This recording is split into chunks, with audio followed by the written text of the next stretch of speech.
Once, in the heart of a sun-drenched savannah, there lay a village called Kasamba. Life in Kasamba was simple but fulfilling. The villagers thrived on the bounty of the land, their days filled with farming, weaving, and storytelling. But beyond the fields and huts stood something mysterious, an ancient baobab tree that towered over everything, its massive trunk gnarled with age and wisdom. This tree, known as Mti wa Maneno, or the Tree of Words, was a source of intrigue and fear for the villagers. It was said to speak in the dead of night, whispering secrets and riddles to anyone brave enough to approach. Most avoided the tree, believing it held the spirits of ancestors who could punish or bless at will. Only those who truly needed guidance dared to seek its counsel. Amma was a girl of 14, with bright, curious eyes and a mind always full of questions. Her mother, Zola, was known throughout the village as a healer, skilled in the use of herbs and roots. But Zola had fallen gravely ill, and none of her remedies seemed to work. Amma's father had passed years ago, and with no siblings, Amma bore the full weight of caring for her mother. Day after day, she scoured the fields and forests for medicinal plants, but nothing seemed to help. One evening, as the sun dipped low and the sky turned shades of amber and violet, Amma sat outside their small hut, watching her mother sleep fitfully. The village elder, Bwana Jahar, approached. He was a stooped old man with a voice as soft as the wind, but words as sharp as a knife. "Amma, you have tried all you can for your mother. There is one place left to seek answers," he said, his voice tinged with both caution and hope. Amma knew what he meant. "The talking tree?" she asked, her voice barely above a whisper. Bwana Jahar nodded solemnly. "If you go, you must be ready to face truths you may not want to hear. The tree does not give its wisdom lightly." Amma spent that night in restless thought. She had heard countless stories of the Tree of Words, tales of villagers who left its shadow with answers that saved their lives, and others who never returned. But as dawn broke and her mother's labored breathing filled the quiet morning, Amma made her decision. She couldn't sit and do nothing. She set out as the first rays of sunlight kissed the land, carrying only a small gourd of water and a woven satchel. The path to the tree was well trodden but eerily quiet. Birds ceased their songs as Amma drew closer, and even the wind seemed to hold its breath. By the time she stood before the baobab, its enormous roots twisting like the coils of a serpent, her heart was pounding. "I have come for answers," Amma said aloud, her voice trembling but determined. At first there was silence, then a deep, resonant voice rumbled from within the tree, as if the earth itself was speaking.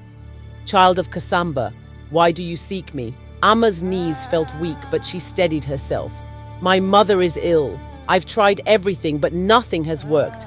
Please, I need to know how to save her." The tree was silent for a long moment, and then it spoke again. "To heal the healer, you must bring me 3 things: the root that grows where no shadow falls, the feather of the bird that sings at midnight, and the water that flows uphill. Each of these will test your heart and your mind. Will you accept?" Amma nodded, though doubt gnawed at her. How could she possibly find such things? But she had no choice. Her mother's life depended on it.